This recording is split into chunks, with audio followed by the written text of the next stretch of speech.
Right ఇక కల్తీ మద్యం కేసులో మాజీ మంత్రి జోగి రమేష్ అయితే అరెస్ట్ అయ్యారు. ఇక ఎక్సైజ్ కార్యాలయం దగ్గర మా కరెస్పాండెంట్ ప్రసాద్ కూడా లైవ్ లో సిద్ధంగా ఉన్నారు. ఒకసారి మాట్లాడదాం. ప్రసాద్, పూర్తి డీటెయిల్స్ ఏంటి?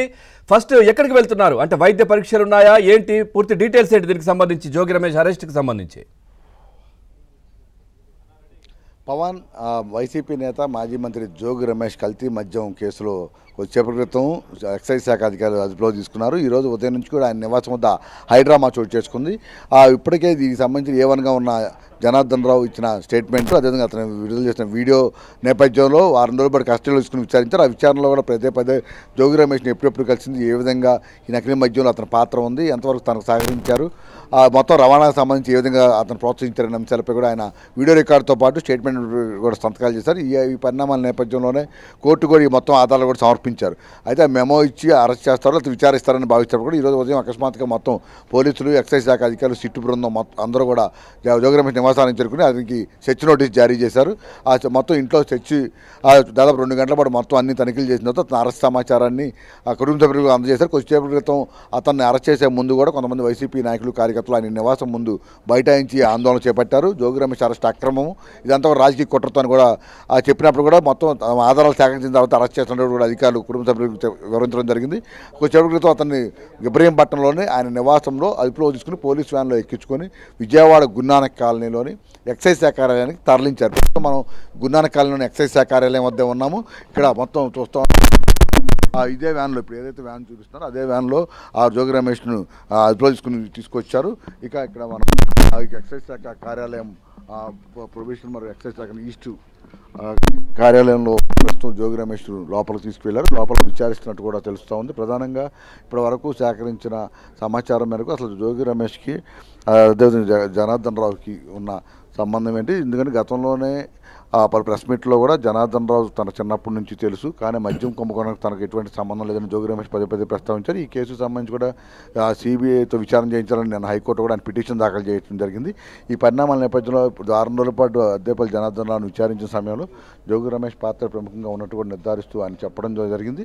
ఈ నేపథ్యంలో అతని ఇప్పుడు విచారణ ద్వారా మొత్తం ఇప్పటివరకు సేకరించిన ఆధారాలని అతను ఎదురుపెట్టి ఈ జనార్దన్ రావుతో ఎప్పుడెప్పుడు కలిసింది, అప్పుడు ఏం మాట్లాడింది, ఎందువల్ల కలవాల్సి వచ్చింది, అదే ఈ మద్యం సంబంధించి ఏ సమయాల్లో అతనికి ఏ విధంగా సహకరించిన అంశాలపై కూడా కొన్ని ఆధారాలు సేకరించిన నేపథ్యంలో ఇవన్నీ కూడా ఇప్పుడు అతను ఎదుట పెట్టి ప్రశ్నించే అవకాశం ఉంది. ఈరోజు సాయంత్రం వరకు కూడా ఈ విచారణ అయితే కొనసాగే అవకాశం ఉందని కూడా చెప్తా ఉన్నారు.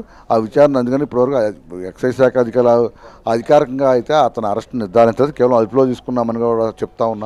ఈ నేపథ్యంలో గతంలో కూడా ఎందుకంటే మనం కొన్ని కేసులు కూడా చూసాం, అధికారికంగా అరెస్టు ప్రకటించిన నేపథ్యంలో విచారణ పేరుతో అతను పూర్తిస్థాయిలో విచారించి రాత్రికి పంపించేయచ్చు, లేదా తర్వాత కూడా అరెస్ట్ చూపించే ప్రక్రియ ఉంది. గతంలో మిథున్ రెడ్డిని ఇదే విధంగా మద్యం కుంభకోణంలో 2 రోజుల పాటు విచారించి ఆ తర్వాత అరెస్టు చూపించారు. అదేవిధంగా ఇప్పుడు కూడా ఈ కేసులో సాయంత్రం అరెస్ట్ చూపిస్తారా లేకపోతే మళ్ళీ విచారణ పేరుతో కొనసాగిస్తారనే అంశాలపై కూడా చర్చ కొనసాగుతుంది. ప్రస్తుతం జోగి రమేష్ ఇచ్చే స్టేట్మెంటు, అదేవిధంగా అతను ఇచ్చిన అంశాలకు సంబంధించి ప్రధానంగా ఈరోజు వీటికి సంబంధించి ఎంతవరకు సమాచారం సేకరించవచ్చు అనే అంశాలపై కూడా అంత చర్చ నడుస్తుంది.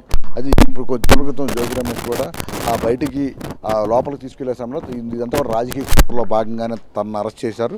ఎక్కడ తాను నకిలీ మద్యం కుంభకోణం సంబంధించి తన పాత్ర ఎక్కడా లేదు. తాను ప్రసాద్, మీరు చెప్తున్నట్టుగా ఏదైతే జనార్దన్ రావు ఇచ్చినటువంటి స్టేట్మెంట్, వాంగ్మూలం ఏదైతే ఉందో దాంతో పాటుగా కూడా సిట్ అధికారులు చాలా కీలకమైనటువంటి విషయాలు, ఆధారాలు కూడా సేకరించారు. ఈ రెండింటినీ ముందు పెట్టి జోగి రమేష్ ను ప్రశ్నించే అవకాశాలు ఉన్నాయి. చాలా కీలకమైనటువంటి ఆధారాలు కూడా సిట్ దగ్గర ఉన్నాయి, ఇంకిన్ని అనే కూడా చర్చ జరుగుతూ ఉంది. ఎంతవరకు కరెక్ట్?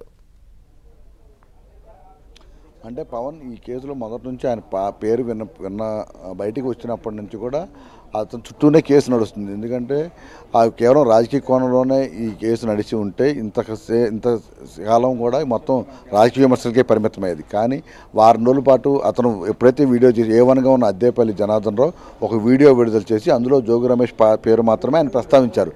అప్పుడు తొలుత తనకు అసలు అతను ఎవరో తెలియదని చెప్పిన అదే జోగి రమేష్ తర్వాత అదే ప్రెస్ మీట్లో అతను చిన్నప్పటి నుంచి తనకు పరిచయం అని కూడా చెప్పుకొచ్చారు. ఆ తర్వాత కూడా మద్యం కుంభకోణానికి తనకు ఎటువంటి సంబంధం లేదని కూడా చెప్పుకొచ్చారు.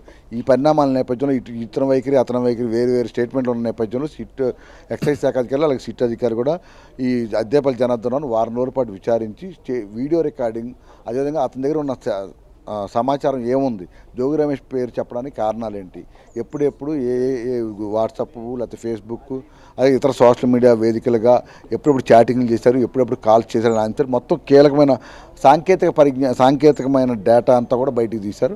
ఆ సమయంలో అప్పుడు అదేవిధంగా జోగి రమేష్ నివాసానికి కూడా వెళ్ళి అతను దక్షిణాఫ్రికాకి వెళ్ళే ముందు కూడా జోగి రమేష్ తనను పిలిపించాడు, మాట్లాడారని కూడా అద్దెపల్లి జనార్దన్ చెప్పాడు. దానికి సంబంధించిన చాటింగ్ కూడా ఇటీవల సోషల్ మీడియాలో పెద్ద ఎత్తున వైరల్ అయింది. ఏబిఎన్ కూడా దాన్ని ప్రత్యేకంగా ప్రజలకు చూపించడం జరిగింది.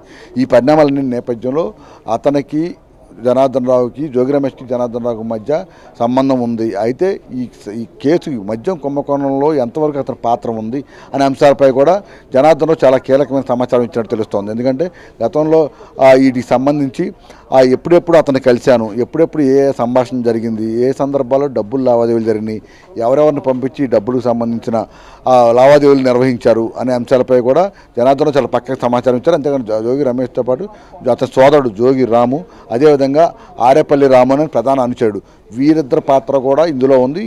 వీళ్ళ ద్వారానే మొత్తం వ్యవహారం జోగి రమేష్ నడిపారు. స్వయంగా అతను ఇక్కడ నడపడం మొత్తం అతని ఆదేశాలతో వీరు తనను కలిసేవాళ్ళని 2-3 సార్లు జోగి రమేష్ ఇంటికి కూడా పిలిపిస్తే జోగి రమేష్తో మాట్లాడారు. ఇవన్నీ కూడా సాంకేతికపరమైన అంటే గూగుల్ టెక్ మనం చూసాము.